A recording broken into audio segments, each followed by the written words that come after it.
லூக்கா எழுதின சுவிசேஷம் 21ஆம் அதிகாரம் 36வது வசனம். ஆகையால் இனி சம்பவிக்க போகிற இவைகள் எல்லாம் நீங்கள் தப்பி மனுஷகுமாரனுக்கு முன்பாக நிற்க பாத்திரவான்களாக எண்ணப்படுவதற்கு எப்பொழுதும் ஜெபம் பண்ணி விழித்திருங்கள் என்றார். நல்ல தகப்பனே, எங்கள் சர்வ வல்லமையுள்ள ஆண்டவரே, இந்த அருமையான நேரத்திற்காக நமக்கு ஸ்தோத்திரம். கிருபையுள்ள கரத்தில் எங்களை தாழ்த்துகிறோம் ஆண்டவரே. நாங்கள் எப்பொழுதெல்லாம் உடைய சமூகத்தில் கூடி வருகிறோமோ, உம்மை ஆராதிக்கிறோமோ, உயர்த்துகிறோமோ, அப்பொழுதெல்லாம் நீர் எங்களோடு கூட வருகிறீர் ஆண்டவரே. கர்த்தரை இவ்வளவு சமீபமாய் பெற்ற வேறு ஜனம் எது என்று நாங்கள் வாசிக்கிறோம். அதே போல் நீர் எங்களுக்கு சமீபமாய் இருக்கிறீர் ஆண்டவரே. வந்திருக்கிற எங்களோடு கூட நீங்கள் பேசுங்கப்பா. நாங்கள் ஜீவனுள்ள தேவனை ஆராதிக்கிறோம், மகிமையுள்ள தேவனை நாங்கள் ஆராதிக்கிறோம் ஆண்டவரே. நீர் எங்களோடு கூட பேசுங்க, இடைபடுங்க, உடைய வார்த்தைகளை அனுப்புங்க ஆண்டவரே. வந்த ஒவ்வொருத்தருடைய வசனத்தை பெற்றுக்கொண்டவர்களாய் திரும்பி போக கர்த்தர் கிருபை பாராட்டுவீராக. வேத வாக்கியங்களை இருதயங்களுக்குள்ளே அனுப்புகிறவர் நீர் என்று சொல்லி நாங்கள் வாசிக்கிறோம். நீர் அப்படி அனுப்ப போகிற தயவுக்காக உமக்கு ஸ்தோத்திரம். நீர் மாத்திரம் மகிமைப்படுங்கப்பா, எங்கள் ஆண்டவர் இயேசுவின் நாமத்தில் பிதாவே, அல்லேலூயா. மனுஷகுமாரனுக்கு முன்பாக நிற்க பாத்திரவான்களாக எண்ணப்படுவதற்கு எப்பொழுதும் ஜெபம் பண்ணி விழித்திருங்கள் என்றார். நாம் கர்த்தருடைய வருகைக்கு அடுத்த காரியங்கள் சிலதை பார்க்கும் பொழுது, சபை கர்த்தருக்கு முன்பாக நிற்குமா, வருகையில் போகுமா என்பது தான் ரொம்ப முக்கியம். அதாவது நம்ம எவ்வளோ தூரம் வேதத்தை அறிஞ்சிருக்கிறோம், எவ்வளோ தூரம் தியானிக்கிறோம், இதெல்லாம் ஒரு பக்கம் இருந்தாலும் ஆதாரங்களை பார்க்குறோம், வசனத்தை பார்க்குறோம், நிறைய கூட்டங்களுக்கு நம்ம ஓடி வர்றோம், பிரயாசப்படுறோம், இதெல்லாம் நல்லது. இதெல்லாம் ஒரு எக்ஸசைஸ் மாதிரி, ஸ்பிரிச்சுவல் எக்ஸசைஸ். ஆனால் எண்ட் ஆஃப் த டே நாம் அவருக்கு முன்பாக நிற்கிறோமா என்கிறது தான் முக்கியம். அவர் வரும்போது அவருடைய வருகையில் காணப்படுகிறோமா? எப்பொழுதுமே எனக்கு ஒரு எச்சரிப்பை கர்த்தர் கொடுத்துருக்கிறார். 3.5 வருஷம் கூட இருந்த ஒருத்தன் கடைசி 3 நாளில் ஆண்டவர் விட்டு தூரம் போயிட்டான். அவனை பற்றி வசனம் சொல்லுதான், ஆண்டவர் பிறவாது இருந்தால் நலமாக இருக்குமேன்ட்டார். வாழ்நாளெல்லாம் கல்லனாக இருந்த ஒருத்தன் கடைசி சில மணி நேரங்கள் அவரோட சிலுவையில் தொங்கி பாரடைஸுக்கு போயிட்டான். வாழ்நாளெல்லாம் எப்படி இருக்கிறோங்கிறது முக்கியமாக அதெல்லாம் இல்லை, முடிவு பரியந்தம் நிலைநிற்கிறோமாங்கிறது தான் முக்கியம். அதுதான் ரொம்ப முக்கியம். நான் கிறிஸ்தவத்தில் பிறந்தேன், கிறிஸ்தவத்தில் வளர்ந்தேன், தலைமுறையாக கிறிஸ்டினாக இருக்கிறேன். 2 தலைமுறை கிறிஸ்தவங்க, நான் 10 தலைமுறையில் பெந்தகோஸ்தக்காரங்க, அதெல்லாம் ஒரு பக்கம். கர்த்தர் வரும்போது அவருக்கு முன்பாக நிற்க பாத்திரவான்களாக இருக்கிறோமா? அந்த நிமிஷம், அந்த இமை பொழுது, அந்த ஒரு நிமிஷத்தை நாம் ஆதாயம் பண்ணுகிறோமாங்கிறது தான் முக்கியம். நிறைய பேர் நம்ம என்ன நினைக்கிறோன்னா, ஒரு சர்ச்சில் மெம்பராக இருக்கிறோம், தசமா காணிக்கெல்லாம் கொடுக்குறோம். கண்டிப்பாக இது குவாலிஃபிகேஷன் கிடையாது, எலிஜிபிலிட்டி கிடையாது. அதாவது பரலோகத்துக்கு போகிறதுக்கு இது குவாலிஃபிகேஷன் கிடையாது. இது பரலோகத்துக்கு போகிறதுக்கு சொல்லிக் கொடுக்குற இடம். ஒரு சபைங்கிறது இங்கே வந்தால் தான் உங்களுக்கு அதுக்கான காரியங்களை சொல்லிக் கொடுக்குறாங்க. ஆனால் பரலோகத்திற்கு போவது நீங்கள் அதன்படி செய்கிறதுல தான் இருக்குது. ஸ்கூலில் சொல்லிக் கொடுத்த உடனே நீங்கள் இன்ஜினியர் ஆகிட முடியாது, டாக்டர் ஆகிட முடியாது. எக்ஸாம் எழுதி பாஸ் பண்ணி நீங்கள் அந்த சர்டிஃபிகேட் வாங்கணும், அப்போ தான் அந்த இன்ஜினியர் குவாலிஃபைட். அதே மாதிரி தான் சபையில் இருக்கிறது மட்டுமே பரலோகத்துக்கு போகிறதுக்கு உதவாது. சிலருக்கு இது சபை வைராக்கியம், இன்னும் சொல்ல போனால் சபை மேலே இருக்கிற பற்று தேவன் மேலே கூட கிடையாது. உங்களுக்கு இயேசுவை பற்றி ஏதாவது சொன்னால் கூட சும்மா இருப்பாங்க, அவங்க சபையை பற்றி சொன்னால் அவங்களுக்கு கோபம் வந்துடும். அந்த மாதிரி அவங்களுக்கு சபை பற்று இருக்குது. ஆனால் நாம் இதெல்லாம் வச்சுக்கிட்டு இதெல்லாம் ஒரு குவாலிஃபிகேஷனா அப்படின்னா குவாலிஃபிகேஷன் கிடையாது. பரலோகத்திற்கு போகிறதுக்கு அவர் வரும்போது அவருக்கு முன்பாக நிற்கணும். வரும்போது நிற்கிறோமா அப்படின்னு தான். மனுஷகுமாரன் எப்போ வருவாரா? நினையாத நாளிகையிலே வருவார்னு வசனம் சொல்லுது. ஸோ நாம் அவருக்கு முன்பாக நிற்க பாத்திரமாக இருக்கிறோமா அப்படிங்கிறத நம்ம சுய பரிசோதனை பண்ணி பார்க்கணும். அதுதான் ரொம்ப முக்கியம். இப்போது நம்முடைய ஆண்டவர் ராஜாதி ராஜாவாக வரப்போகிறார். சபை அவருக்கு முன்பாக நிற்க வேண்டும், போய் நிற்க. அதான் வசனம் அப்படி தான் சொல்லுது, நிற்க பாத்திரவான்களாக எண்ணப்படுவதற்கு அவருக்கு முன்னாடி போய் நிற்கணுமா. அவர் வரும்போது அந்த நிமிஷத்தில் நிற்குமா, நம்ம நிற்கிறோமா, நிற்கிறதுக்கு அந்த எலிஜிபிலிட்டி இருக்குதா அப்படின்னு சொல்லி சில காரியங்களை இந்த வசனத்தை வச்சுக்கிட்டு, ஏன்னா இதான் தீமாக இருக்கிறதுனால இந்த வசனத்தை வச்சு தியானிச்சே இருக்கும்போது எனக்கு ஒரு காரியத்தை ஆண்டவர் வேதாகமத்திலேருந்து உணர்த்தினார். அது ரொம்ப எனக்கு ஏற்கனவே நான் ரொம்ப இன்ட்ரெஸ்டிங்காக படிக்கிற ஒரு வேத பகுதி. அதிலிருந்து ஆண்டவர் ஒரு காரியத்தை உணர்த்தினார். என்னென்னா, எஸ்தர் புஸ்தகத்திலிருந்து ராஜாவுக்கு முன்பாக நிற்கிறதான எஸ்தர். ராஜாவுக்கு முன்பாக எஸ்தர் போய் நிற்கிறாங்க. இது நம்ம எல்லாருக்குமே தெரிஞ்சதான ஒரு வேத பகுதி தான். ஆனால் அதற்குள்ளாக சில காரியங்களை, சில விஷயங்கள், எப்படி எஸ்தரால் ராஜாவுக்கு முன்பாக நிற்க முடிந்தது, அதுதான் ரொம்ப முக்கியம். ராஜாவுக்கு முன்பாக அவங்க நிற்கணும். ஏன் கர்த்தர் எஸ்தரை ராஜகுமார்த்தி ஆக்கினாருங்கிறதுக்கு ஒரு ரீசன் இருக்குது. மொர்தெக்காய் அழகாக சொல்வார், இந்த காலத்திற்காக கர்த்தர் உன்னை ராஜகுமார்த்தியாக அங்கே வைத்திருக்கலாம், சில சூழ்நிலைகளுக்காக. அதே மாதிரி தான் உங்களை என்னையும் கர்த்தர் இங்கே கொண்டாந்து நிற்க வச்சது எதற்காக அப்படின்னா, ராஜாவுக்கு முன்பாக நிற்க போவதற்கு. நம்மளுக்கு நான் உலக பிரகாரமாக பேசவில்லை, ஸ்பிரிச்சுவலாக சொல்கிறேன். ஒரு ஆவிக்குரிய வாழ்க்கையில் தேவனை அறிகிற அறிவை கொடுத்து, ஒரு ஆவிக்குரிய வாழ்க்கையில் சபையில் உங்களை சேர்த்து கர்த்தர் இவ்வளோ தூரம் உங்களை வளர்த்து கொண்டு வராருன்னா அதுக்கு என்ன ரீசனாக இருக்கும் அப்படின்னா, வேறு எந்த ரீசனும் இல்லை. உலக பிரகாரமான ஆசீர்வாதங்களுக்காக மட்டும் இல்லை, அதுவும் உண்டு. அது மட்டுமல்ல, நாம் எல்லோரும் ஒரு நாள் ராஜாவுக்கு முன்பாக நிற்க போகிறோம். அதான் நம்ம லூக்கா 21:36 வாசித்தோம். மனுஷகுமாரனுக்கு முன்பாக நிற்க போகிறோம். அப்படி நிற்பதற்கு நாம் பாத்திரவான்களாக இருக்கணுமா? அப்போ இந்த வேத பகுதியெல்லாம் எதுக்காக கொடுக்கப்பட்டது? குறிப்பாக எஸ்தர் புஸ்தகத்தை நான் வாசிக்கும் போது ரொம்ப எனக்கு ஆண்டவர் உணர்த்தின காரியங்கள்லாம் என்னென்னா, எஸ்தர் புஸ்தகம் சாதாரணமாக ஒரு புஸ்தகமே கிடையாது. ஏற்கனவே எஸ்தர் என்னும் மனவாட்டி அப்படின்னு ஒரு செய்தி இதில் நம்ம கொடுத்துருக்குறோம். எஸ்தர் புறஜாதி தேசத்தில் இருக்கக்கூடிய ஒரு யூத பெண். அதை நீங்கள் அதை எப்படி எடுத்துக்கணுன்னா, நாம் இஸ்ரவேலுக்குள்ளே இருக்கக்கூடியதான ஒரு புறஜாதியார், அவங்களுடைய சட்டத்திட்டங்களுக்கு உட்பட்ட அல்லது அவங்களுடைய வாக்கு தத்தம் ஆராதனைகளுக்கு உட்பட்ட ஒரு புறஜாதி சபை நம்ம. அதே மாதிரி அகாஸ்வர ராஜா என்கிற தேசத்துக்குள் புறஜாதியாக இருக்கிறவ தான் எஸ்தர். அவங்க அதுக்கு உட்பட்டதான ஒரு சபை. அந்த சபை ராஜாவுக்கென்று ஆயத்தப்படுகிறது. அது எப்படியெல்லாம் ஆயத்தம் பண்ணுறாங்கன்றது புதிய ஏற்பாட்டு சபையோடு கம்பேர் பண்ணி நிறைய விஷயங்கள் நாம் பேசியிருக்கிறோம். ஆனால் நாம் எப்படி ஆண்டவர் வரும்போது நிற்க போகிறோம் அப்படிங்கிறதுக்கு தான் இப்போ நீங்கள் பார்க்க போகிறோம். இது வரைக்கும் நம்ம பார்த்தது எஸ்தர் புஸ்தகத்தில் எதை பார்த்துருக்கிறோம் ஏற்கனவே இருக்குது. நீங்கள் வேணால் அந்த செய்தியை போய் பார்க்கலாம்.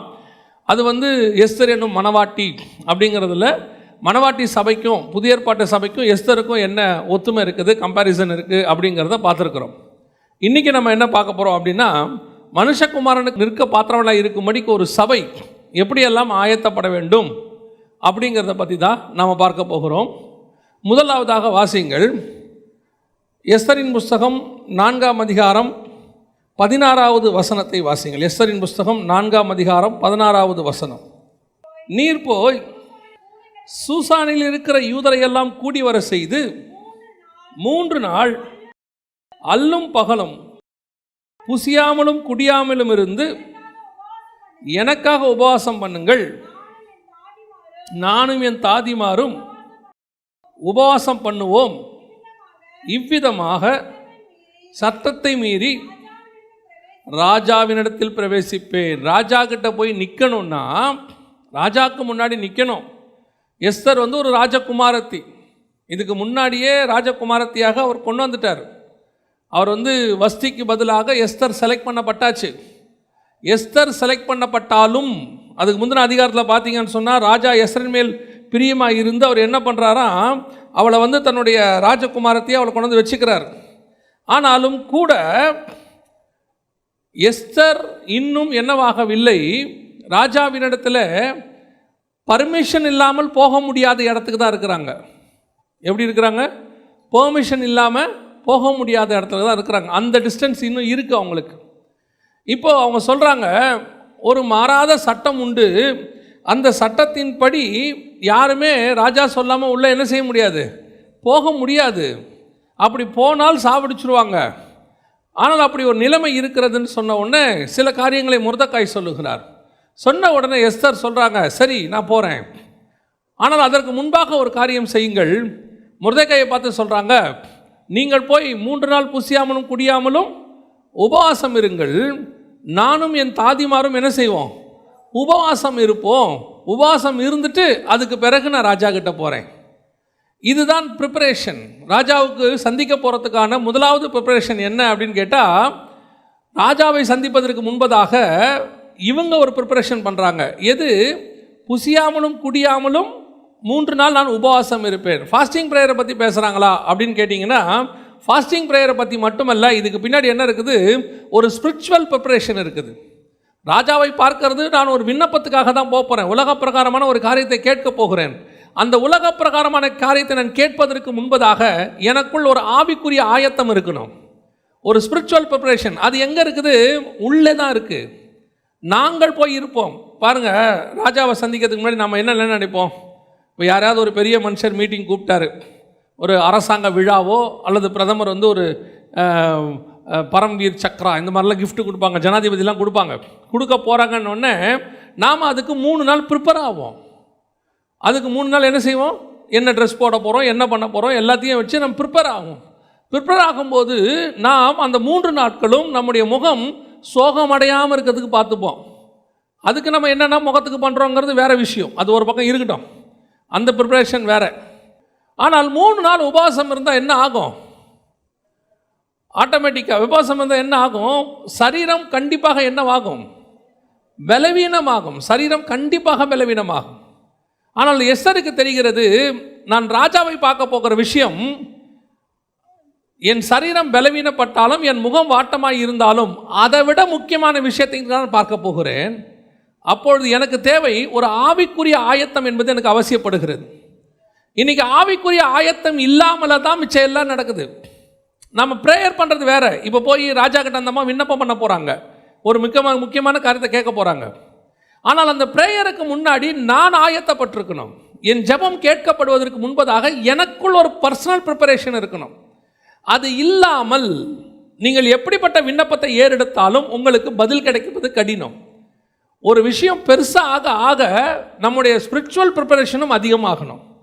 ஆவிக்குரிய வாழ்க்கையில் ஆரம்பத்தில் நீங்கள் வரும்போது உங்களுக்கு இருக்கிற ஜெப வாழ்க்கையை விட உங்கள் ஊழியம் வளரும் போதோ, ஆவிக்குரிய வாழ்க்கை வளரும் போதோ, கர்த்தர் உங்களை ஆசீர்வதிக்கும் போதோ உங்களுடைய ஜெபம் அதிகமாகணும்.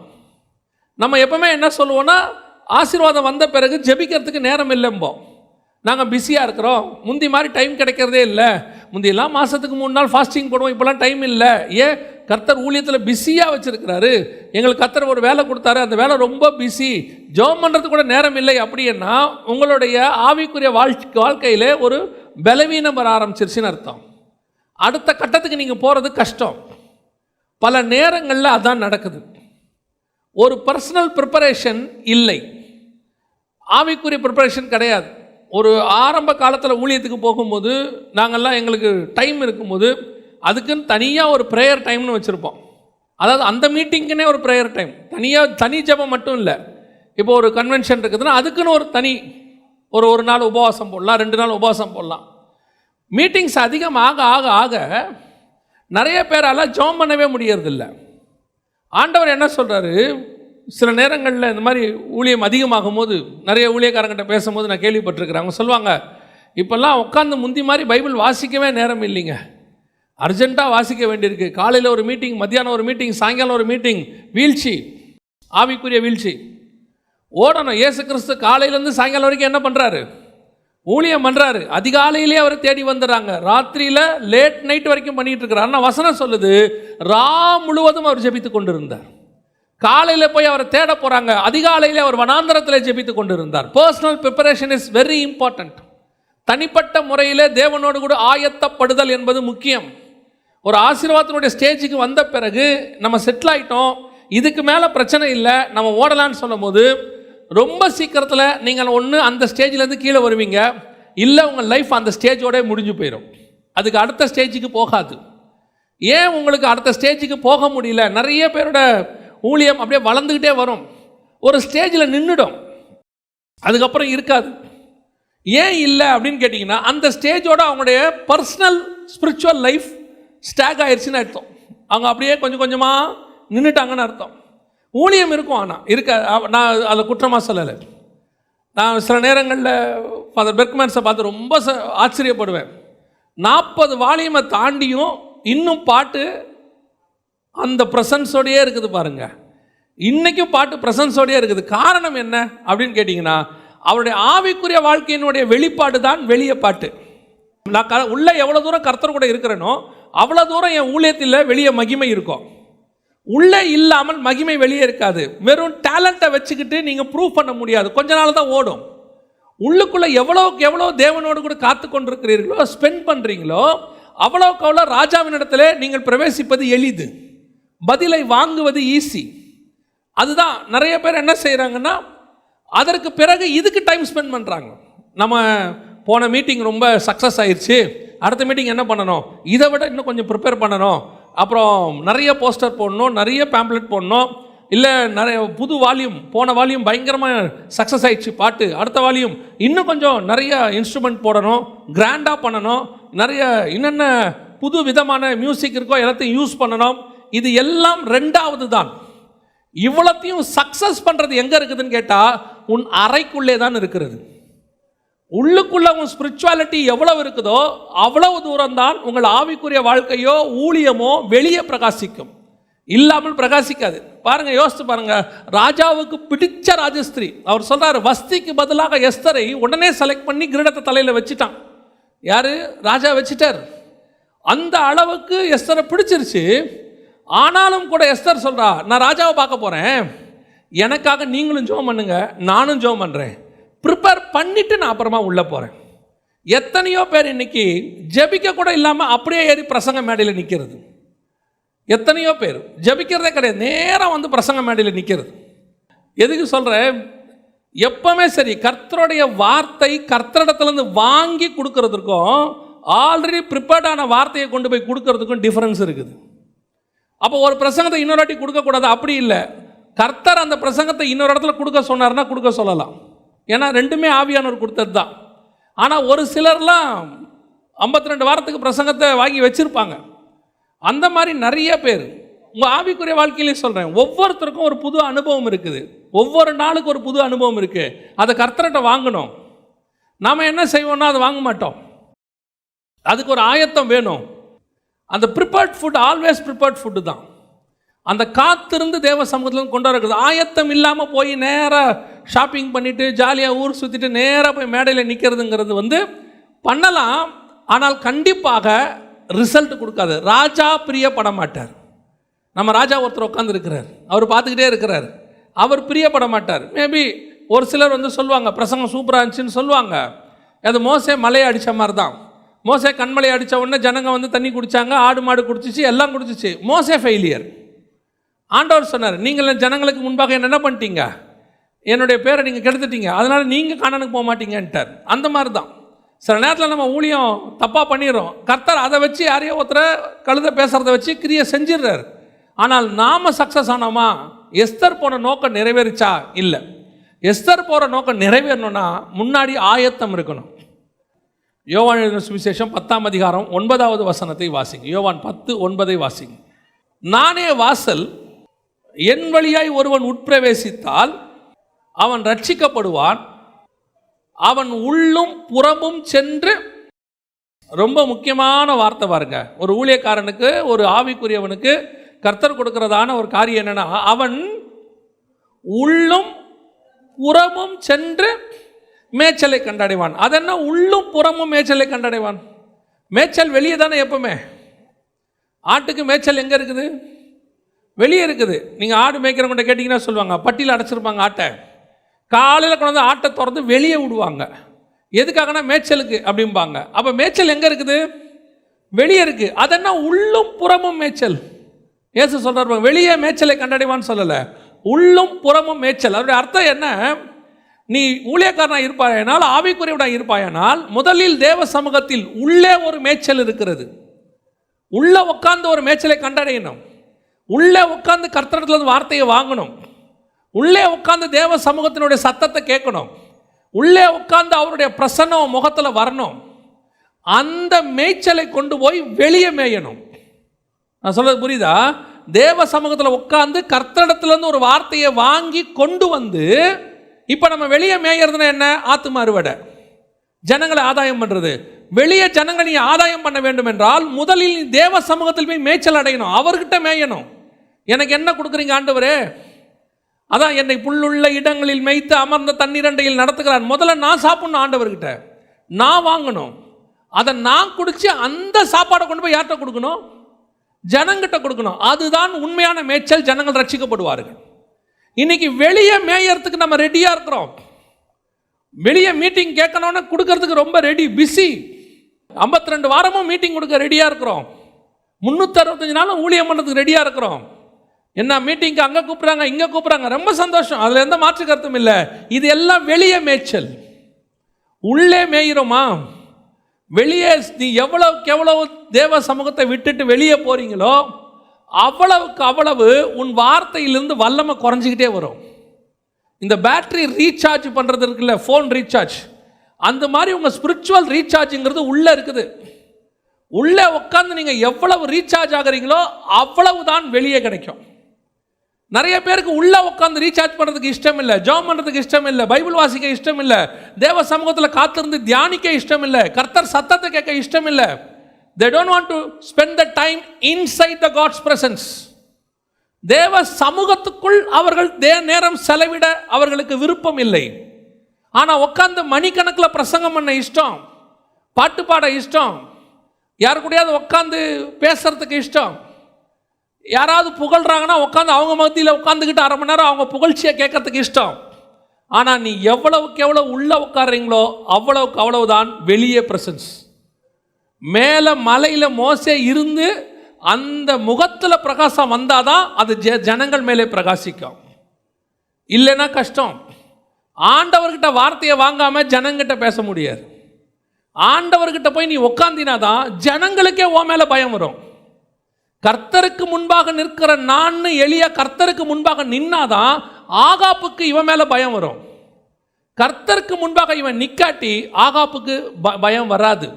நிறைய பைபிள் தியானிச்சிட்டா, நிறைய புக்கு படிச்சுட்டா, நிறைய நேரம் உட்காந்து ஏதாவது ஒரு வீடியோ பார்த்து மெசேஜ் ப்ரிப்பேர் பண்ணிட்டா நம்முடைய ஆவிக்குரிய வாழ்க்கை வளர்ந்துடும். இல்லை நிறைய நேரம் உட்காந்து இன்ஸ்ட்ருமெண்ட் போட்டால் பாட்டு பாடினா நம்முடைய ஊழியம் வளரும் அப்படின்னு நினைக்கிறாங்க. நான் சொல்கிறேன், உங்ககிட்ட இருக்கிறது கூழாங்கல்லாம் இருக்கட்டும், பாட்டாக இருக்கட்டும், ஒரு சின்ன ஒரு பிரசங்கமாக இருக்கட்டும், சாதாரண உலகம் சொல்லக்கூடிய ஒரு சாதாரண பிரசங்கமாக இருக்கட்டும், ஆனால் அதில் தேவ பிரசன்னம் இருக்குமானால் அதை எடுத்து வல்லமையாய் பயன்படுத்துவதற்கு கர்த்தர் வல்லமையுள்ள தேவனாக இருக்கிறார்.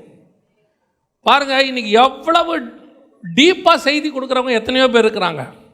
ஆனால் கம்பேர் பண்ணிங்கன்னா பில்லிகிரகம் ஐயாவுடைய செய்தியில் அந்த டீப்பாலாம் ஒன்றும் இருக்காது, காஸ்பல் தான். ஆனால் ஒரு மீட்டிங்க்கு லட்சக்கணக்கானவங்க 2 லட்சம் 3 லட்சம் பேர் வந்து நீ உட்கார்ந்துருக்குறாங்க. ஏன், என்ன காரணம் அப்படின்னா நம்முடைய மெசேஜில் இல்லை, அந்த மெசேஜை பயன்படுத்துகிறவர்னு ஒருத்தர் இருக்கிறாரு, அவர்கிட்ட தான் வல்லமை இருக்கிறது. ஜனங்களை கொண்டு வருகிறவரும் அந்த வார்த்தையை உபயோகப்படுத்துகிறவரும் ஒருத்தர் இருக்கிறார், அவர்கிட்ட தான் பவர் இருக்கு. நிறைய பேருக்கு அந்த அவங்க டேலண்ட் மேலே ஒரு நம்பிக்கை வந்துடுது. நம்ம பாடினா பரவாயில்ல, க்ரௌடு வந்துடும், ஒரு பாட்டு பாடினோம்னா நம்ம ஏறி நின்று பிரசங்கம் பண்ணோம்னா அது வந்து ராங் ஆட்டிடியூட், தப்பான முறை.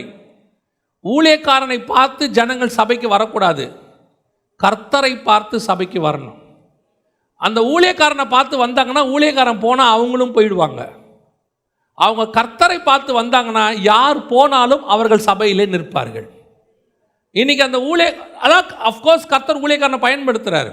ஆனால் ஜனங்க எதை பிடிக்கணும்? ஊழியக்காரனை பிடிக்கக்கூடாது, அவங்ககிட்ட வரக்கூடிய கர்த்தருடைய வார்த்தையை பிடிக்கணும். அவங்ககிட்ட சொல்லப்படுகிற கர்த்தரை தான் பிடிக்கணும், எவ்வளோ யாரை பிடிக்கக்கூடாது, ஊழியக்காரனை பிடிக்கக்கூடாது.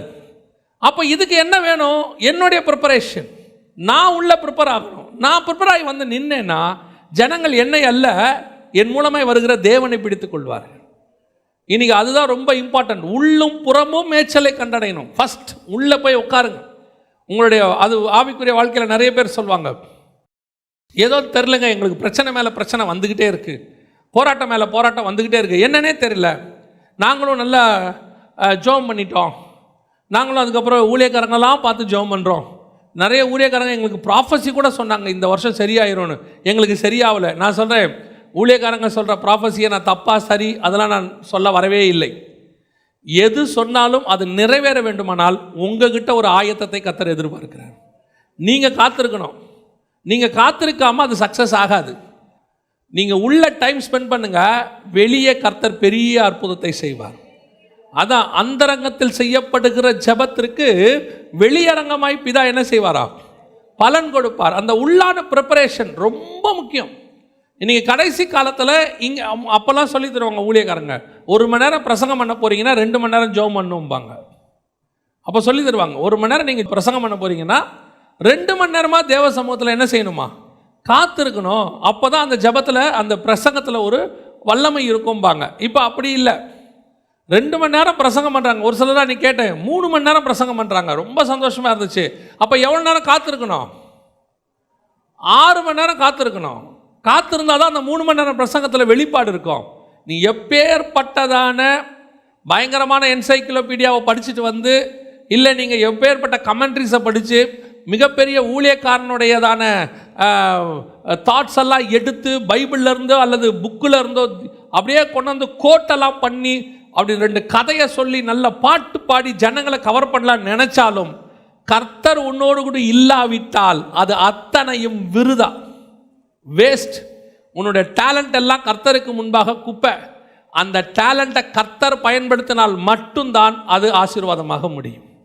எஸ்தருக்கு நல்லா தெரியுது, ராஜாவுக்கு என்ன பிடிக்கும், ஆனால் என்னை பிடிக்க வைக்கிறது ராஜாவுடைய கண்ணில் இல்லை, கர்த்தருடைய கண்களில் இருக்கு. நான் கர்த்தருக்கு பிரியமாக நடந்துட்டேன்னா ராஜாவுக்கு என்னை பிடிக்கும். நான் முதல்ல அதுக்கு ப்ரிப்பேர் ஆகிறேன், அதுக்கு ஆயத்தப்படுறேன், அதை செஞ்சுட்டு அதற்கு பிறகு ராஜா கிட்ட போகிறேன். எனக்காக நீங்களும் ஜெபம் பண்ணுங்க. இதுதான் நல்ல கர்த்தருக்கு முன்பாக நிற்க வேண்டிய ஒரு சபையினுடைய சுபாவம். வெளியே போய் கர்த்தருக்கு முன்பாக நிற்கணும்னா, வருகையில் நிற்கணும்னா முதல்ல சபை உள்ள என்ன ஆகணும்? ஆயத்தப்படணும். ஃபர்ஸ்ட். 2வது வாசிங்கள், எஸ்தரின் புஸ்தகம் 5ஆம் அதிகாரம் 1வது வசனத்தை வாசிங்க. எஸ்தர் 5:1 வாசிங்கள். 3ஆம் நாளிலே எஸ்தர் ராஜவஸ்திரம் தரித்து கொண்டு ராஜ அரண்மனையின் உள்முற்றத்தில், நல்லா கவனிங்க, 3ஆம் நாளிலே. எனக்கு அந்த அந்த வசனம் ரொம்ப பிடிச்சிச்சு. 3ஆம் நாளிலே. இன்னும் ஃபாஸ்டிங் முடியல இல்லை, இன்னும் ஃபாஸ்டிங் என்ன செய்யலை, முடியல. ஏன்னா அதுக்கு முன்னாடி அந்த அம்மா என்ன சொல்லுது 16வது வசனத்தில், நீர் போய் சூசானில் இருக்கிற யூதரையெல்லாம் கூடி வர செய்து 3 நாள் அல்லும் பகலும் புசியாமலும் குடியாமலும் இருந்து, நானும் அதே மாதிரி இருக்கிறேன்றாங்க. நானும் என் தாதிமாரும் உபாசம் பண்ணுவோம். எப்படி இருப்பாங்க? 3 நாள் அல்லும் பகலும், ராத்திரியும் பகலும். ஆனால் இந்த அம்மா 3ஆம் நாள் ராத்திரி முடியறதுக்குள்ளேயே வந்துருச்சு. இன்னும் ஃபாஸ்டிங் என்ன செய்யலை, முடியலை. ஃபாஸ்டிங் முடியறதுக்கு முன்னாடியே இந்த அம்மா புறப்பட்டுருச்சு ராஜாவை பார்க்கறதுக்கு. நம்மெல்லாம் ஃபாஸ்டிங்கில் இருக்கும்போது யாரையாவது பார்க்க போனால் எப்படி போவோம்? நம்ம இருக்கிற ஃபாஸ்டிங்கை தெரியப்படுத்திடுவோம். நம்ம ஒரு ஃபோக்கஸிங். நம்ம ஆண்டவர் என்ன சொல்லி கொடுக்குறாருன்னா, நீ ஃபாஸ்டிங் இருக்கிறது என்ன செய்யக்கூடாது, யாருக்குமே தெரியக்கூடாது. இப்போ ஃபாஸ்டிங்கை போஸ்டர் போட்டு அடிக்கிற காலம். இப்போ இந்த அம்மா ஃபாஸ்டிங்கை இன்னும் முடிக்கவே இல்லை. ஆனால் அந்த அம்மா ஃபாஸ்டிங் இருக்கிறது யாருக்கு தெரியாது?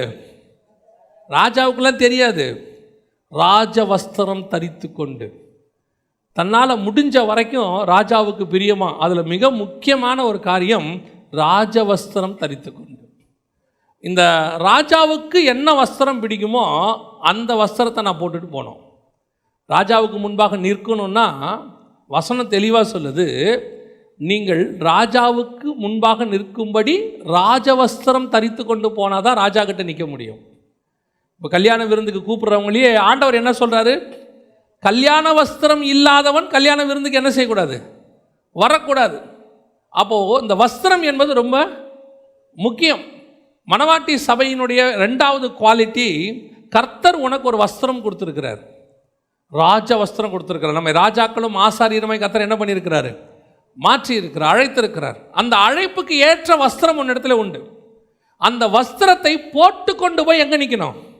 ராஜாவின் சமூகத்தில் நிற்கணும். அதுதான் ரொம்ப முக்கியம். உன்னத பாட்டின் புஸ்தகம் 5ஆம் அதிகாரம் 3வது வசனத்தை வாசிக்கும்.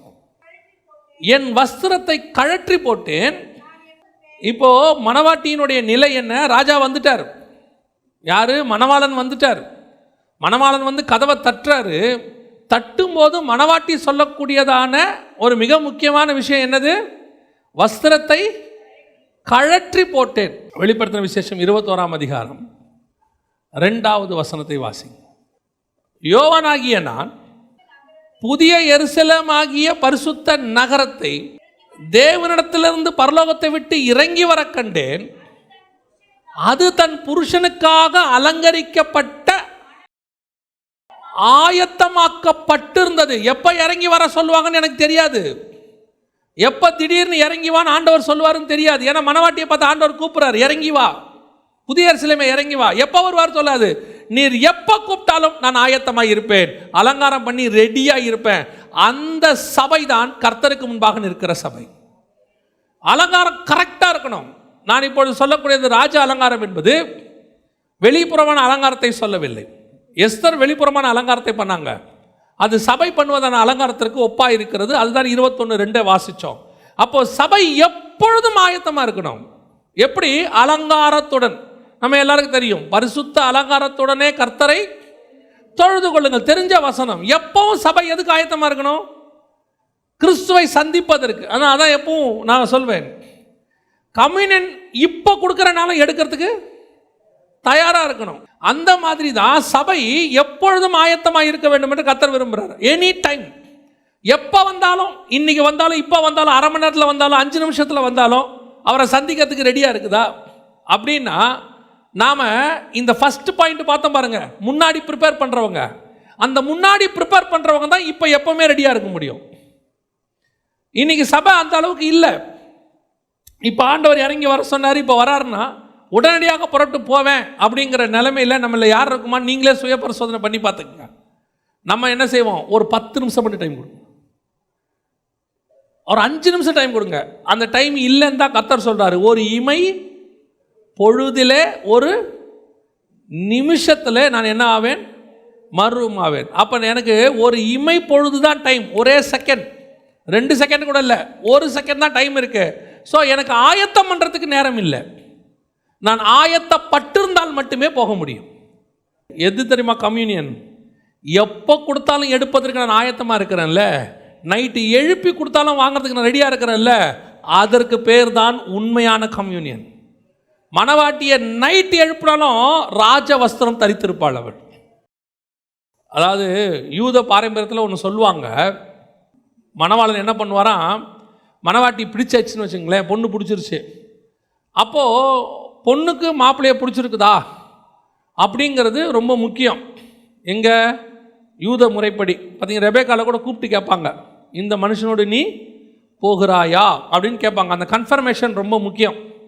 அப்போது அவங்க என்ன நினைப்பாங்களாம், அப்பா அம்மா ஃபோர்ஸ் பண்ணி ஒருவேளை பொண்ணை கல்யாணம் பண்ணி வச்சுட்டாங்களோ, அப்படி ஒன்று நடக்கக்கூடாதுன்றதுக்காக என்ன செய்வாங்கன்னா, அந்த பொண்ணை மாப்பிள்ளைக்கு பிடிச்சிருச்சுன்னா என்ன பண்ணுவாராம், ஒரு கல்யாண வஸ்திரம் ஒன்று வாங்கி அதை கையில் கொடுத்துட்டு ஒரு கப் திராட்சை ரசத்தையும் கொடுத்துட்டு போயிடுவாராம். அவர் திரும்பி எப்போ வேணாலும் வந்து பார்ப்பாராம், 2 நாள்லையோ 3 நாள்லையோ, திடீர்னு. அதுவும் எப்போ வந்து பார்ப்பாருன்னா பகலெல்லாம் வரமாட்டாராம். பொண்ணு தூங்கும் போது நைட்டு யாரும் அறியாத நேரத்தில் வந்து பார்ப்பாராம். அந்த கல்யாண வஸ்திரம் தரித்தவளாய் அந்த கப்பில் உள்ள திராட்சை ரசம் குறைஞ்சிருந்தா அந்த பொண்ணை மாப்பிள்ளைக்கு பிடிச்சிருக்குன்னு அர்த்தம். ஏன்னா அந்த கப்பை அந்த அம்மா குடிச்சிருச்சு.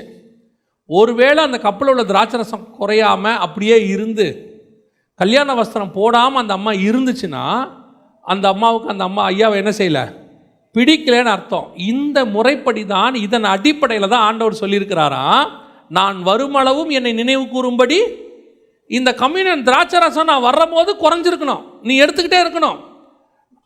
இன்னொன்று இருக்கு, நான் வரும்போது நீ வஸ்திரம் தரித்தவளாய் காணப்பட வேண்டும். ஏன்னா அவர் வரும்போது இஸ்ரவேல் சபை வஸ்திரம் இல்லாமல் இருந்தது. ஆண்டவர் சொல்றாரு, நீ நிர்வாணத்தில் கிடந்தாய். ஆனால் புதிய ஏற்பாட்டு சபையை பார்த்து கர்த்தர் சொல்றாரு, நான் வரும்போது நீ ஆயத்தப்பட்டு வஸ்திரம் தரித்தவளாய் காணப்பட வேண்டும். இன்னைக்கு நம்ம ரெடியா இருக்கிறோமா?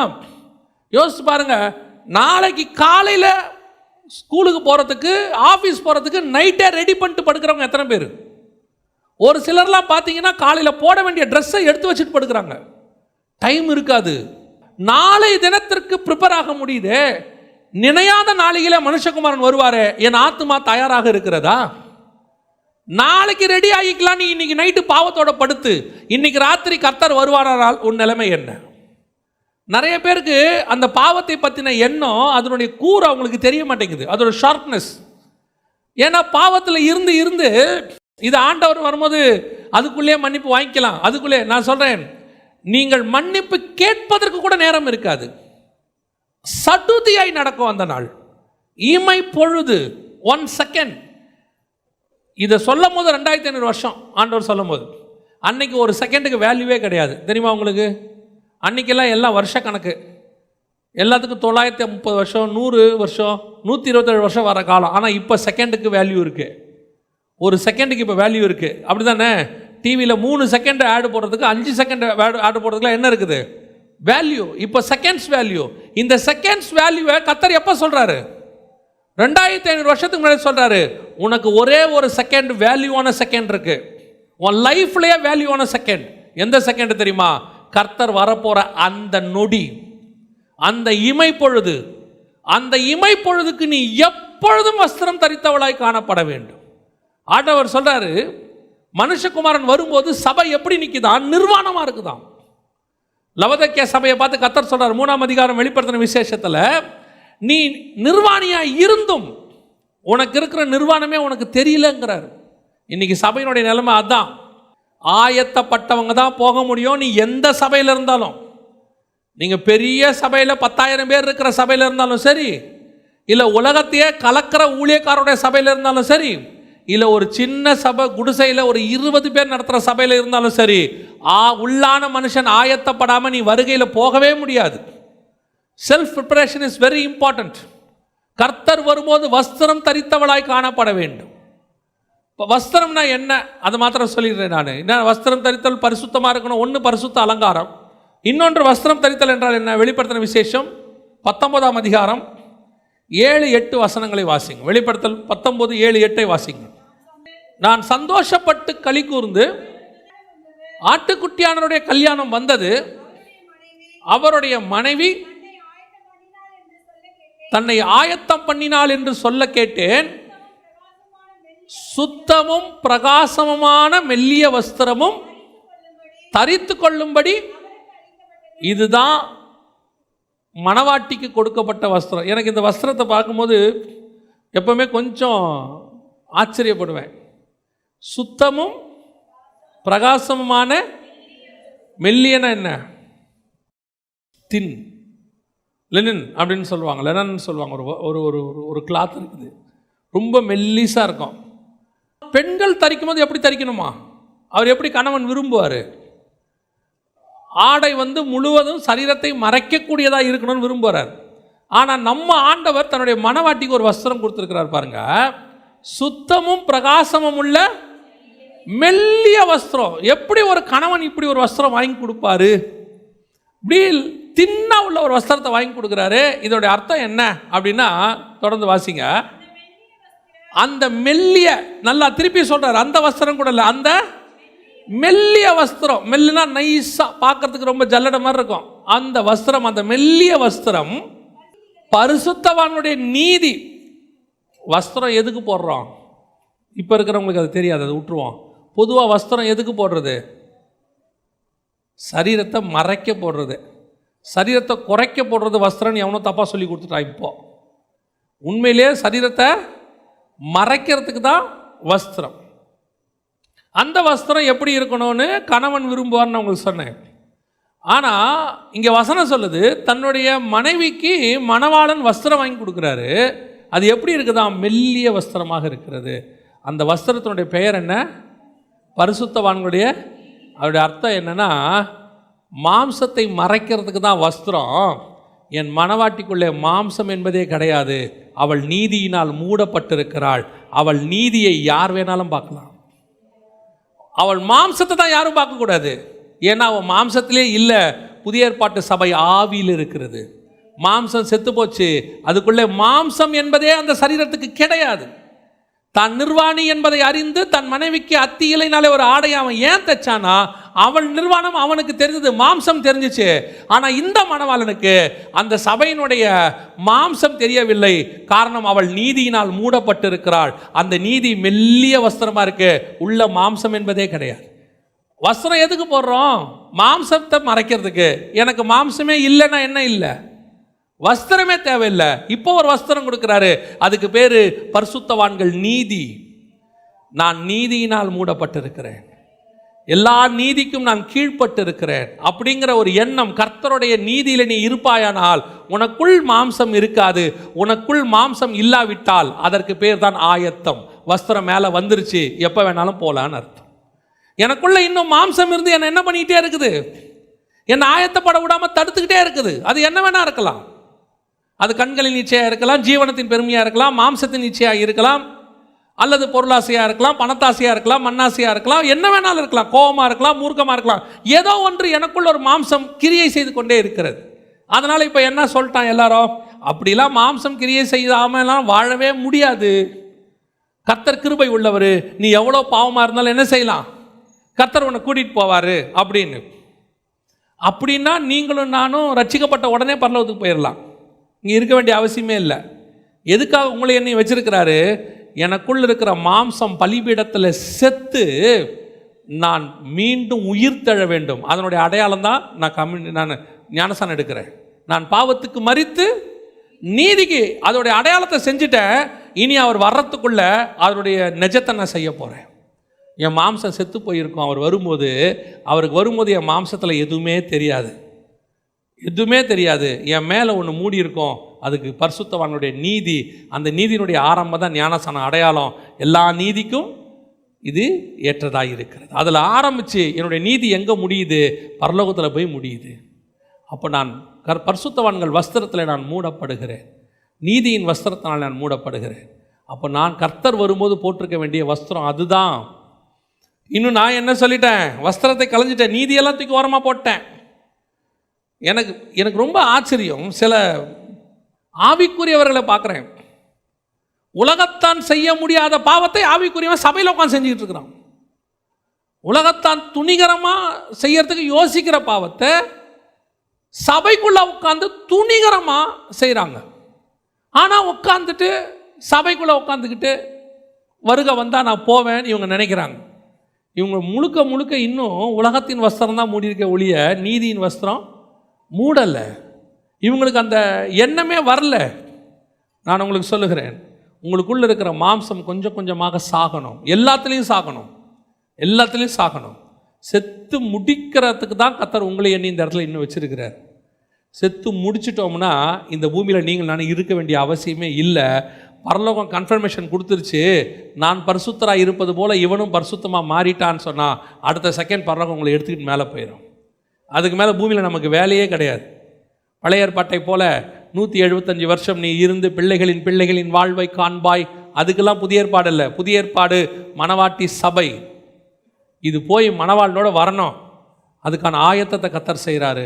ஒரு நாளும் ஆண்டவர்கிட்ட, ஆண்டவரே நான் மரித்து பாவத்துக்கு மரித்து நீதியில் உயிர்த்தெழணும், ஆண்டவரே நான் அந்த இடத்துக்கு வரணும், அந்த வாஞ்சை இருக்கணும். அதுக்கு பிறகு உங்களுக்குள்ள எது மேலேயுமே ஒரு நாட்டம் இருக்காது. நான் சொல்கிற ஸ்டேஜுக்கு நீங்கள் வரும்போது உங்களுக்கு எது மேலேயுமே என்ன இருக்காது, ஒரு நாட்டமே இருக்காது. நான் சொல்கிறது ஒரு உதாரணம். அதுக்கப்புறம் உங்களுக்கு இதுதான் வேணும், இது கண்டிப்பாக. ஒரு சிலர்லாம் இருக்கான், இந்த கிளாத்தை தவிர வேறு கிளாத்தை நான் போடவே மாட்டேன், இந்த மாதிரி தான் நான் சாப்பிடுவேன், இதை தவிர வேறு எதுவுமே சாப்பிட மாட்டேன், எனக்கு இந்த தலைகாணி வச்சா தான் வரும் தூக்கமே. சிலர் சொல்லுவாங்க தலைகாணி இது வச்சா தான் தூக்கம் வரும். நான் எனக்கெல்லாம் இடம் மாறினா தூக்கமே வராது. நான் சொல்கிறேன், உங்கள் மாம்சம் செத்துருச்சுன்னா எங்கே வேணாலும் தூக்கம் வரும். நமக்கு இந்த மாம்சம் முழுவதும் நம்ம கண்ட்ரோலில் இருக்கும்.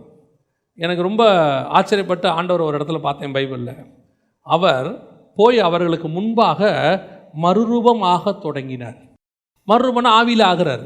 இட்லி மாவு ஊற்றுறீங்களா, அப்படியே அந்த இட்லி என்னவா மாறுது, மாவு லிக்விட் என்னவா மாறுது, அப்படியே இட்லியாக மாறுதா, கட்டியாக மாறுதா, இது நடக்குதா? திருப்பி அப்படியே அந்த இட்லி மாவாக மாறுமா? மாறாதில்ல. ஏசுநாதர் திருப்பி எப்படி மாறினார்? அப்படியே மறுரூபமாகி மீண்டும் அவர்களுக்கு முன்பாக மாம்சத்தில் மாறுறாரு. தன் மாம்சத்தை மறுரூபமாக்கவும் ஆவியாய் மாற்றவும் அதே மாம்சத்தை மீண்டும் மாம்சத்துக்கு கொண்டு வரவும் அவரால் முடிகிறது. காரணம், மாம்சம் அவர் கண்ட்ரோலில் இருக்கு. இது ஆவியா மாற்ற அவரால். அதனால தான் அவர் சொல்றாரு, நான் அவைகளுக்கு ஜீவன் கொடுக்கவும் எடுக்கவும் என்னால் முடியுங்கிறார். என்னால் ஜீவன் கொடுக்கவும் முடியும், எடுக்கவும் முடியும். இந்த இடத்துக்கு நீங்கள் வரணும். என் கண்ட்ரோலுக்கு கீழே என் மாம்சம். சிலர் சொல்கிறான், என் கண்ட்ரோலில் என் மாம்சமே இல்லைங்க, ஏன் தான் செய்கிறேன்னு தெரியாது, தெரியாமல் செஞ்சுட்டேன், செய்யும் போது எனக்கு தெரியவே மாட்டேங்குது, அதுக்கப்புறம் தான் உணர்வு வருது. யோபு சொல்வார், பார்த்துருக்கீங்களா? ஒரு வசனம் சொல்வார் யோபு, கண்களோடு கூட உடன்படிக்கை பண்ணினேன் நான், ஒரு கன்னிகையின் மேல் நினைப்பாயிருப்பது எப்படி? இப்போ சொல்லும் போது அவருக்கு 10 பசங்க இருக்கிறாங்க. இந்த வார்த்தையை சொல்லும் போது, யோபுக்கு சொல்லும் போது 10 பிள்ளைங்க இருக்கிறாங்க. 10 பிள்ளைகள் பிறந்த பிறகுக்கு யோபு கண்ணுக்கு உடன்படிக்கை பண்ணியிருக்கிறாராம், நான் யாரையும் பார்க்கக்கூடாது. அவர் தான் சொல்கிறார் அதை. அப்படி தானே இருக்கு. என் கண்களோடு கூட உடன்படிக்கை பண்ணின நான் ஒரு கன்னிகையின் மேல் நினைப்பாய், நான் இப்படி முடிவு பண்ணிட்டேன், யாரையும் நான் பார்க்க மாட்டேன், முடிவு பண்ணிட்டேன், ஒரு கன்னிகையின் மேல் இனி நான் நினைப்பா இருக்கவே மாட்டேன், ஏன்னா கண்களோட உடன்படிக்கை பண்ணிட்டேன். ஒரு 10 குழந்தை பிறந்தவருக்கே அந்த பிரச்சனை இருக்குமானால் வாலிப பிள்ளைகளுக்கு ஏன் இருக்காது, வாலிப பசங்களுக்கு ஏன் இருக்காது? எதுக்கு சொல்கிறேன், சிலர் சில யங்ஸ்டர்ஸை கூப்பிட்டு வருவாங்க, கூப்பிட்டு வந்து சொல்லுவாங்க, இவருக்கு கொஞ்சம் அட்வைஸ் பண்ணுங்க, இவர் ஏன் இப்படிலாம் பண்ணுறாரு. அவன் அப்படி தான் பண்ணுவான், அதான் வயசு, அந்த வயசில் அவன் அப்படி தான் பண்ணுவான். அதை மேற்கொள்வதற்கு அவனுக்கு நம்ம சொல்லிக் கொடுக்கணும், அவ்வளோதான். அதெல்லாம் நீ செய்யக்கூடாது, உன்னை அடிச்சிருவேன் பிச்சிருவேன்னு வச்சுக்கோங்களேன், அவன் உங்களுக்கு தெரியாமல் செய்வான். ஏன்னா அது பலவீனம், அது பலகீனம். யோபுக்கே அந்த பலகீனம் இருந்திருக்குது பாருங்க. அப்போ இதை மேற்கொள்றதுக்கு, இந்த மாம்சத்தை மேற்கொள்றதுக்கு சொல்லிக் கொடுக்கணும். நீங்கள் மேற்கொண்டுட்டீங்க, மாம்சம் உங்கள் கண்ட்ரோலுக்கு கீழே வந்துருச்சுன்னா அதுக்கு பிறகு அது உங்களுக்கு ஒரு பொருட்டாகவே இருக்காது. நான் ஆண்டவர் ஏற்றுக்கொண்ட புதுசில் இந்த மாதிரி பிரச்சனைகள் வரும், கண்களின் எல்லாருக்கும் உண்டு அந்த பிரச்சனை வரும். வரும்போது ஜோமனு, ஆண்டவரே எனக்கு ஏன் இப்படி வருது, ஏன் இப்படி வருது, இப்படிலாம் வரக்கூடாது ஆண்டவரே. ஒரு நாள் ஆண்டவர் சொல்லி கொடுத்தார், மாடை பாருன்னு சொன்னேன். மாடை பார்த்தேன், ட்ரெஸ் போட்டிருக்கா, ட்ரெஸ் போடல. ஆடை பாரு, ட்ரெஸ் போட்டிருக்கா, போடல. அதை பார்த்தா உனக்கு நிர்வாணமாக தெரியுதா? தெரியல. ஏன் தெரியல? மாட்டையும் ஆடையும் பார்த்தா நமக்கு நிர்வாணமாக தெரியுதா? நமக்கு அது நிர்வாணமாகவே தோணலை. ஏன்னா நம்ம கண்ணுக்கு அது மேலே இச்சையே இல்லை.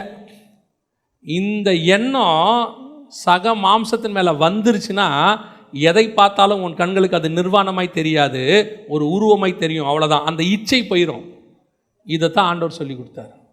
இந்த இடத்துக்கு நீ வரணும், இதை மேற்கொள்ளணும், இந்த ஸ்தலத்துக்கு, இந்த ஒரு ஆவிக்குரிய ஆயத்தத்துக்கு நீ வரணும். அது வர வர வர வர அதற்கு பிறகு பரிசுத்தவான்கள் பாருங்க, யாரை பார்த்தாலும் அவங்களுக்கு ஒன்றுமே தோணாது. இயேசுவை யாராவது இயேசுவை இச்சையை பார்த்து வந்தாங்களா?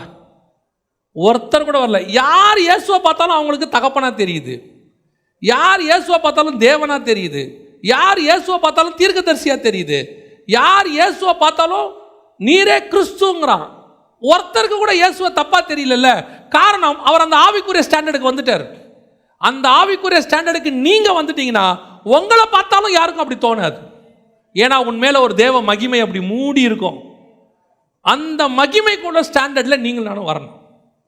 அதுதான் ஆவிக்குரிய வளர்ச்சி. நாம் இன்னும் இங்கே இருந்துக்கிட்டே எப்படியாவது ஆண்டவரே சோத்திரம் சோத்திரம் இல்லை. நீ ஆவிக்குரிய வாழ்க்கையில் வளர சொல்கிறேன். நீ கர்த்தருக்குள்ளே இன்னும் ஸ்டாண்டர்ட் ஆகு, இன்னும் கர்த்தரோட நெருங்குங்க. எவ்வளோக்கு எவ்வளோ கர்த்தரோட நெருங்குறீங்களோ உங்களை விட்டு மாம்சம் அவ்வளோக்குள்ள தூரம் வரும். ஏன்னா அவர் ஆவியான தேவன். நீங்கள் ஆவியான தேவனோட நெருங்க நெருங்க நெருங்க நீங்களும் ஆவியாய் மாறுவீர்கள். நீங்கள் ஆவியாய் மாற மாற உங்கள் மாம்சம் முழுவதுமாக சாக தொடங்கும். அதற்கு பிறகு இந்த மாம்சம் உங்கள் கண்ட்ரோலில் இருக்கும். தூங்குனா தூங்கும், ஏந்திரினா ஏந்திரிக்கும். இந்த கண்ட்ரோலுக்கு வந்துடும் மாம்சம். நான் சொல்கிறது உங்கள் ஆவிக்குரிய ஸ்டாண்டர்ட். ஒரு சிலருக்கு அது எப்படிங்க, நீ அந்த இடத்துக்கு வாங்க, நீங்கள் மீட்டிங் காலைல 3 மணிக்கு போகணுன்னு நினச்சிங்கன்னா காலைல 3 மணிக்கு தானாக ஏந்திரிப்பீங்க. அலாரமே தேவைப்படாது, அலாரமே தேவைப்படாது. இன்றைக்கி ஆண்டவர் உங்களை கொண்டு 1.5 மணி நேரம் பேசணுன்னா 1.5 மணி நேரம் பேசுவார், டயர்டே ஆகாது. கர்த்தர் நடத்துவார். அதுதான் கர்த்தர் உங்களுக்கு கொடுத்துருக்கிற பலன். இந்த மாம்சம் முழுக்க முழுக்க நம்ம கண்ட்ரோலுக்கு கீழே வரணும். இது 2வது, வஸ்திரம் தரித்தவளாய் காணப்பட்டாய். கடைசியாய் 3வது வாசிங்க. எஸ்தரின் புஸ்தகம் 5ஆம் அதிகாரம் 1வது வசனத்தை வாசிங்க. எஸ்தர் ராஜ வஸ்திரம் தரித்து கொண்டு ராஜ அரண்மனையில் உள் முற்றத்தில், இந்த பிளேஸ் ரொம்ப முக்கியம். 3வது எங்க வந்து நிற்கிறா? ராஜா கொலுவிற்றிருக்கும் ஸ்தானத்தில். அது எங்க இருக்குது? ராஜ அரண்மனையின் உள்முற்றத்தில். உள்முற்றத்தில் உள்ளார இருக்கு. இதுக்கு பேர் கிங்ஸ் கேட்னு பேர். தானியேல் இதே மாதிரி தான் இருப்பார். ராஜாவின் கொலு மண்டபத்தில் அவன் இருந்தான்னு இருக்கான். அப்படிதானே இருக்குது. கிங்ஸ் கேட்னு பேர். இது என்னன்னு கேட்டிங்கன்னா ராஜ அரண்மனை, ராஜாவுடைய வீடு, ராஜா இருக்கக்கூடியதானே அவருடைய ஸ்தானம். அதோடைய அடுத்த ஸ்டேஜ், அதோடைய என்ட்ரன்ஸ். ராஜாவுடைய உள் முற்றத்துக்கு போகவே யாருமே முடியாது. போகிற அத்தனை பேர் என்ன ஆவான் தெரியுமா? வசனம் சொல்லுது, அந்த 4ஆம் அதிகாரம் 11வது வசனம் வாசிங்க. யாராவது அழைப்பிக்கப்படாமல் உள்முற்றத்தில், நல்ல கவனிங்க, யாராவது அழைப்பிக்கப்படாமல் உள்முற்றத்தில் ராஜாவினிடத்தில் பிரவேசித்தால், புருஷரானாலும் ஸ்திரீயானாலும் சரி, ராஜா பொற்சங்களை நீட்டினால் ஒழிய மற்றபடி சாக வேண்டும் என்கிற ஒரு தவறாத சட்டம் உண்டு. உள்முற்றத்துக்குள்ள ஒருத்தனும் போக முடியாது. ஏன்னா ராஜா நிற்கிற இடம். சில ஆட்கள்லாம் யோசிக்கவே மாட்டான், நம்ம என்ன நிலைமையில் இருக்கோம் அதெல்லாம் இல்லை. அப்படியே கதவை தட்டிவிட்டு அவன் சில தட்டாதே வர்றதுருக்கு, சிலர் தட்டிட்டு நேராக வந்துடும், நேராக கிச்சனுக்கு வந்துடும். சிலர்லாம் பார்த்தீங்கன்னா நண்பன் ஃப்ரெண்ட்ஸ்லாம் இருப்பான், அவன் நேராக நம்ம பெட்ரூம்ல வந்து அங்கேயே வந்துடுவான். என்னடா பண்ணுற அப்படின்ட்டு. இல்லை, சில ஆட்கள் அப்படி இருக்கான். ஒரு சிலர் பெரும்பான்மையானவங்க ரொம்ப டீசெண்டாக தட்டிட்டு வாசல்லே நிற்பாங்க. இன்னும் கொஞ்சம் பேர் உள்ளே வந்து கொஞ்சம் ரொம்ப க்ளோஸானால தான் உள்ளே வந்து எங்கே உட்காருவாங்க, அந்த ஹாலில் வந்து சோஃபாவில் உட்காருவாங்க. உள்முற்றத்தில் வர்றது என்னென்னா ராஜாவுடைய பெட்ரூமுக்கு வாசல், ஹாலை தாண்டி கிச்சனை தாண்டி எல்லாம் தாண்டி ராஜா, ஏன்னா அவ்வளோ பாதுகாப்பாக இருப்பார் ராஜா, யாரும் வந்து ராஜாவை தொட முடியாது. அவ்வேற்பட்டதான ஒரு பாதுகாப்பான இடம். அங்கே வந்து நிற்கணும்னா உள்ளே போகும்போதே சாகடிச்சிருவான், என்ட்ராகும்போது என்ன ஆயிரும், சாகடிச்சிருவான். அந்த இடத்துக்கு போய் நான் நின்னா மட்டும்தான் என் ஜெபத்திற்கு பதில் கிடைக்கும், ராஜா என்கிட்ட பேசுவார். மித்தபடி நான் எங்கே போனாலும் காவல்காரன்கிட்ட தான் பேசணும். ஏங்க நான் ராஜாவை கொஞ்சம் பார்க்கணும், இப்போலாம் பார்க்க முடியாது, நைட் ஆயிடுச்சு. ஏங்க நான் கொஞ்சம் ராஜாவை பார்க்கணும், இல்லை கேட்டு சொல்கிறேன், கொஞ்சம் வெயிட் பண்ணுங்க. இப்படி தான் பதில் வரும். நான் ராஜா கிட்டேருந்து நேராக பதில் வாங்கணும்னா நான் எங்கே தான் போய் ஆகணும், உள்முற்றத்துக்கு தான் நான் போகணும். அதே தான் நான் என் தேவனிடத்திலிருந்து பதில் வாங்க வேண்டுமானால் மகா பரிசுத்த ஸ்தலம் என்று ஒன்று இருக்கிறது. அதில் ராஜாவின் சிங்காசனம், கிருபாசனம் இருக்கிறது. அங்கே என் ராஜா கொலுவிற்று இருப்பார். இந்த மணவாட்டி அந்த மகா பரிசுத்த ஸ்தலத்துக்குள் பிரவேசித்தால் மட்டும்தான் ராஜாவின் இடத்துல பேச முடியும். இல்லைனா வெளியே இருக்கிற ஊழியக்காரங்கிட்ட தான் பேசிகிட்டு இருக்கணும், ஆசாரியங்கிட்ட பேசணும், லேவியங்கிட்ட பேசணும். நான் தேவன்கிட்ட பேசணும்னா எங்கே போகணும், மகா பரிசுத்த ஸ்தலத்துக்குள்ளே போகணும். நான் வாசல் நின்னா லேவியன் சொல்லுவான், ஏங்க இந்த அங்கெல்லாம் போகக்கூடாது, போனால் செத்து போயிடுவேன். ஆமாம், உண்மை. மகா பரிசுத்த ஸ்தலத்துக்குள் யார் பிரவேசித்தாலும் என்னவாகும், மரித்து போவார்கள். பிரதான ஆசாரியன் ஒரே ஒருத்தன் தடவை போவான், வருஷத்துக்கு ஒரு தடவை போவான், வேறு யாரும் போக மாட்டான். யாரும் பிரவேசிக்க முடியாத இடம் அது. ஆனால் அந்த ஸ்தலத்துக்கு போனால் தான் என் ஜபத்துக்கு பதில் கிடைக்கும், என்னுடைய எண்ணம் நிறைவேறும். இப்போ என் ராஜா அங்கே உட்கார்ந்துருக்கிறார், பிதாவின் வலது பாரிசத்தில் மகா பரிசுத்த ஸ்தலத்துக்குள்ளே இருக்கிறாரு. அவர் முன்னாடியே பிரவேசிச்சிருக்கிறாரு, வழியையும் ஆயத்தம் பண்ணியிருக்கிறாரு. ஆனால் இப்போ எனக்கு என்ன தேவை தெரியுமா, நான் முதலாவதாக ஆயத்தப்பட்டிருக்க வேண்டும். ரெண்டாவது, ராஜ வஸ்திரம் தரித்து, ரட்சிப்பின் வஸ்திரம், நீதியின் வஸ்திரத்தை தரிச்சுக்கிட்டு என் மாம்சம் செத்து அந்த மகா பரிசுத்த ஸ்தலத்துக்குள் நான் பிரவேசிக்க வேண்டும். சாகாமல் உள்ளே போகவே முடியாது. இயேசு கிறிஸ்து மகா பரிசுத்தத்துக்குள்ளே எப்படி பிரவேசிச்சாராம், தன் சரீரம் என்கிற திரைச்சீலையின் வழியாக அந்த மகா பரிசுத்த ஸ்தலத்துக்குள் பிரவேசித்தார். ஒரு மனுஷன் சாகாம எங்க போக முடியாது, உள்ளே போகணும். இப்போ எஸ்தர் சொல்றா, நான் உள்ளே போறேன், ராஜமுற்றத்துக்கு என்ன செய்கிறேன், உள்ளே போறேன் சொல்லிட்டு சொல்றா, நான் செத்தாலும் சாகிறேன். அந்த வசனம் பாருங்க, ரொம்ப அழகா இருக்கும். 16வது வசனம், நீர் போய் சூசானில் இருக்கிற யூதரையெல்லாம் கூடி வர செய்து 3 நாள் அள்ளும் பகலும் புசியாமலும் குடியாமலும் இருந்து எனக்காக உபவாசம் பண்ணுங்கள், நானும் என் தாதிமாரும் உபவாசம் பண்ணுவோம். இவ்விதமாய் சட்டத்தை மீறி ராஜாவினிடத்தில் பிரவேசிப்பேன், நான் செத்தாலும் சாகிறேன் என்று சொல்ல சொன்னாள். அன்னைக்கு எஸ்தருக்கு திறக்கப்படாத அந்த உள்முற்றம், அன்னைக்கு செத்தாலும் சாகிறேன் என்று சொல்லப்பட்ட உள்முத்திரம், இன்னைக்கு செத்தால் மட்டும்தான் உள்ளே போகவே முடியும். நீ மாம்சத்துக்கு செத்தினா அந்த மகா பரிசுத்த ஸ்தலத்துக்கு போக முடியும். அங்கே போய் ஏறெடுக்கிற விண்ணப்பத்திற்கு உன் ராஜா உடனடியாக பதில் தருவார். இப்போ நீங்களான எங்கே போய் நிற்கணும் தெரியுமா, உள்முற்றத்தில் போய் நிற்கணும். என் ராஜா வரும்போது அவர் எங்கே நிற்பார், மகா பரிசுத்த ஸ்தலத்தில் நிற்கிற ராஜா அவர். அந்த சமூகத்தில் நானும் போய் நிற்கணும். வேற யார் போனாலும் செத்து போவான், கர்த்தருடைய கண்களில் கிருபை கிடைக்குமானால் நான் போய் அங்கே நிற்பேன். அவ சொல்றா, ராஜாவுடைய கண்களில் தயவு கிடைக்குமானால் நான் அங்கே போகிறேன். உங்களுக்கு எனக்கும் கர்த்தருடைய கண்களில் தயவு கிடைச்சிருக்குது. கர்த்தர் உங்களை எண்ணி அங்கே நிற்க வைக்கிறதுக்கு வாய்ப்பு கொடுத்துருக்கிறாரு. இன்றைக்கி நீங்கள் நான் அந்த இடத்துக்கு போக முடியுமா? டோர் ஓப்பனாக இருக்குது. உள்முற்றத்தை கர்த்தர் திறந்து வச்சிருக்கிறாரு. ராஜா கொலு மண்டபத்தில் உட்காந்துருக்கிறாரு. எனக்கு ராஜ வஸ்திரத்தையும் கொடுத்துருக்கிறாரு. ஆனால் இன்றைக்கி நான் எங்கே நின்றுட்டுருக்கிறேன்? வஸ்திரத்தை கலைந்தேன், பாதங்களை கழுவினேன், நான் எப்படி அழுக்காக்குவேன் அப்படின்னு சொல்லிட்டு நான் இன்னும் எங்கே தான் இருக்கிறேன்? வெளியே படுத்து கிடக்கிறேன். இன்னைக்கு மனுஷகுமாரன் வரும்போது அவருக்கு முன்பாக நிற்க பாத்திரவான்களாக இருக்கும்படிக்கு அவருக்கு முன்னாடி நிற்க முடியுமா? உள்முற்றத்துக்கு போக முடியுமா? பலிபீடத்தில் மாம்சம் செத்து இருக்குதா? மகா பரிசுத்த ஸ்தலத்துக்குள்ள பிரவேசிக்கிற அளவுக்கு என் ஆவிக்குரிய வாழ்க்கை இருக்குதா?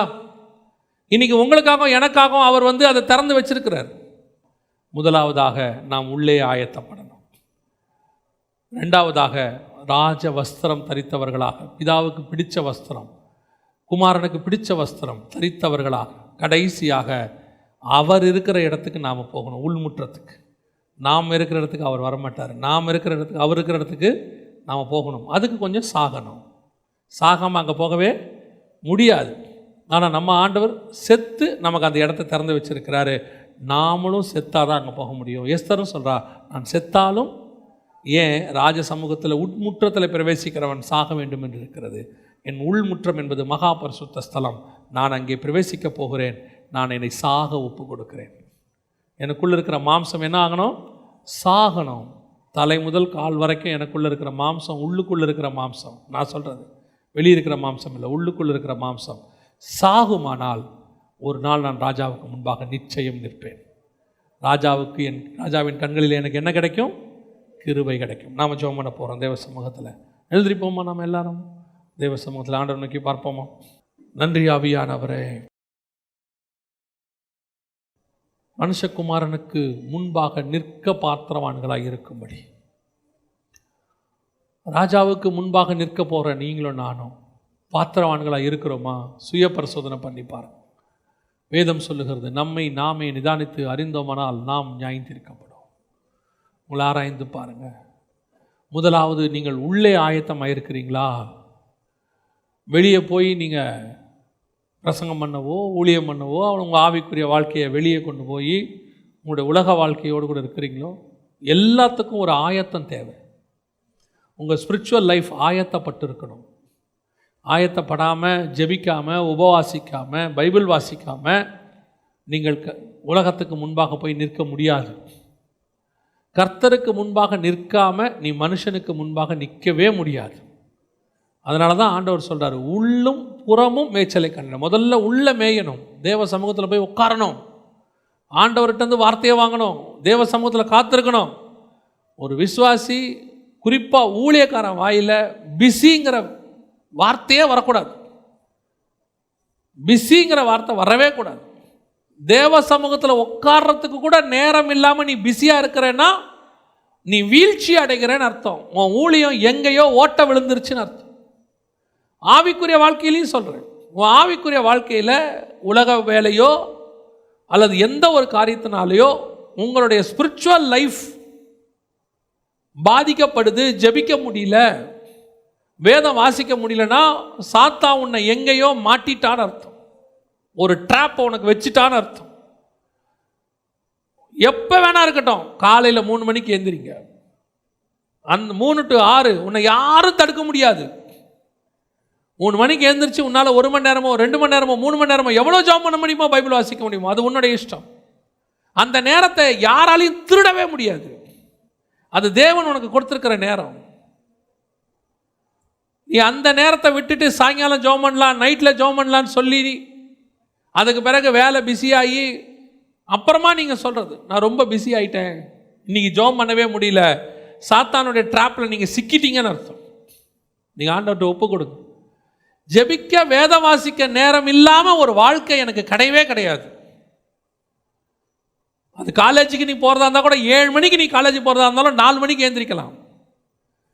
நீ 6:45 வரைக்கும் தூங்கிட்டு 7 மணிக்கு எழுந்திரிச்சு காலேஜுக்கு போகும்போது எனக்கு ஜெபம் பண்ணுறதுக்கு நேரம் இல்லைன்னு சொன்னேன்னா நீ சோம்பேறி. தாவீது ராஜாவாக இருந்தாலும் அவன் சொல்றான், குறிப்பிட்ட நேரத்திற்கு முன்பதாக என் ஆத்மா விழித்து கொள்ளுகிறது. ஃபிக்ஸட் டைமுக்கு முன்னாடியே ஆத்மா விழிச்சிருச்சு. இயேசுவை பற்றி வசனம் சொல்றது ஏசாயா 50, அவர் காலை தோறும் கற்றுக்கொள்ளுகிறவனை போல எழுந்திருக்கிறார். இயேசுவே அதிகாலையில் எழுந்திரிச்சு பிதாவின் சமூகத்தில் உட்காருவார்னா உங்களுக்கும் எனக்கும் என்ன? தேவனை பார்க்காம மனுஷனை பார்க்காதீங்க. தேவ சமூகத்தில் உட்காராம எவன் முன்னாடியும் உட்காராதீங்க, ஃபெயிலியர் ஆயிரும்.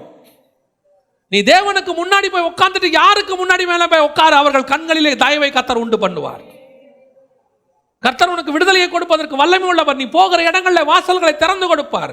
காரணம், உன் முகத்துல ஒரு தேவ பிரசன்னம் இருக்கும். அது எல்லா கதவையும் திறக்கும்.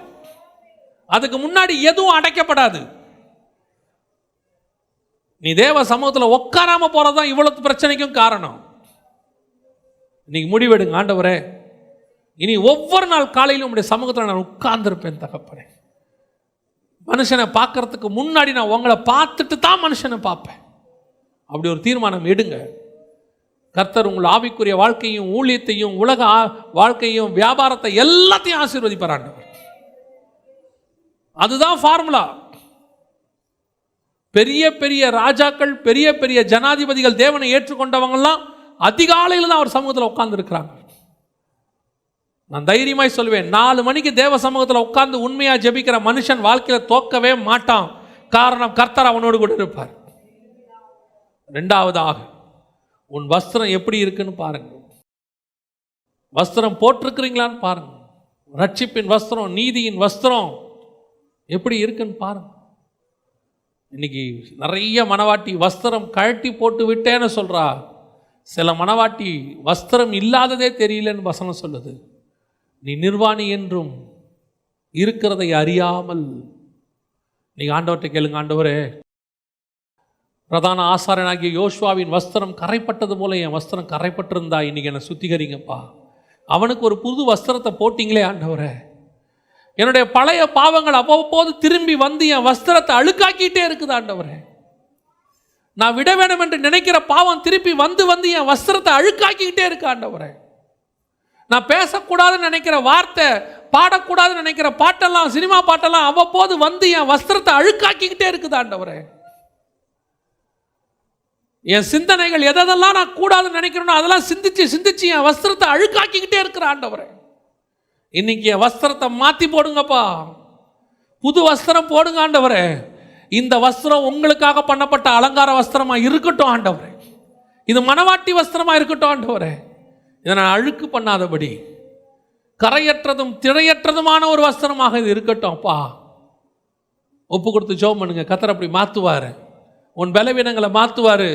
உன் ரட்சிப்பை, உன்னுடைய ஞானஸ்தானத்தை, உன்னுடைய நீதியை அசுத்தப்படுத்த நினைக்கிற எந்தவித சுபாவங்களையும் கர்த்தர் மாற்றுவார். உன் பின்மாற்றத்தின் சுபாவங்களை கர்த்தர் மாற்றி அமைப்பார். உன் மறைமுகமான பாவங்களிலிருந்து கர்த்தர் உன்னை விடுதலையாக்குவார். உன்னுடைய நீதி பூட்டப்பட்ட அறைக்குள்ள கூட தெரியும். நீ மனுஷனுக்கு முன்பாக மட்டும் இல்லை, தேவனுக்கு முன்பாகவும் பரிசுத்தமா இருப்ப. நிறைய பேர் மனுஷனுக்கு முன்பாக தானே பரிசுத்தமா காட்டிக்கிறாங்க, நீதியா காட்டிக்கிறாங்க, அமைதியா காட்டிக்கிறாங்க. ஆனா நீங்க யார் என்பது கர்த்தருக்கு தெரிகிறது. பூட்டப்பட்ட அறைக்குள்ள நீ என்ன பண்றேன்னு கர்த்தர் பார்த்துக்கிட்டு இருக்கிறார். அடைக்கப்பட்ட அறைக்குள்ள போன்ல நீ என்ன பார்க்கிறேன்னு கர்த்தர் பார்க்கிறார். யாருக்கும் தெரியாம நீ என்ன பண்ணிட்டு இருக்கன்னு கர்த்தர் பார்த்துக்கிட்டு இருக்கிறாரு.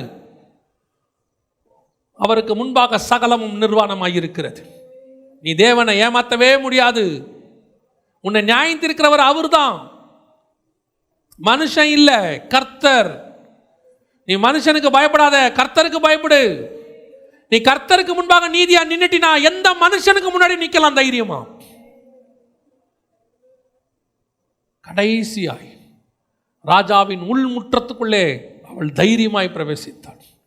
அதனாலதான் பவுல் சொல்றார், தைரியமாய் கிருபாசனத்திலே கிட்டி நெருங்கி சேருகிறோம். எஸ்தருக்கு அந்த தைரியம் வந்தது காரணம், நான் செத்தாலும் சாகிறேன். பவுலுக்கு அந்த தைரியம் வந்தது காரணம், இயேசு செத்து ரத்தம் சிந்திட்டாரு. அந்த ரத்தத்தினாலே நான் கிருபாசனத்திலே தைரியமாய் கிட்டி நெருங்கி சேருகிறேன். இன்னைக்கு நீங்களும் நான் அந்த உள்முற்றத்துக்குள்ள போகணும், மகா பரிசுத்துக்குள்ள போகணும். நான் சாகணும், செத்தாதான் போக முடியும். நீங்க ஒப்பு கொடுங்க, ஆண்டவரே நான் அந்த உள் முற்றத்துக்கு வரணும் அப்பா, அந்த மகா பரிசுத்த ஸ்தலத்துக்கு வரணும் ஆண்டவரே. நான் வெளியே இருக்கிறதான ஆமான்கள் வார்த்தையை கேட்டுக்கிட்டு இருக்க வேண்டாம். உள்ளே இருக்கிற ராஜாவின் வார்த்தையை நான் கேட்க வந்திருக்கிறேன். அந்த ராஜாவின் வார்த்தையில் தான் விடுதலை இருக்குது.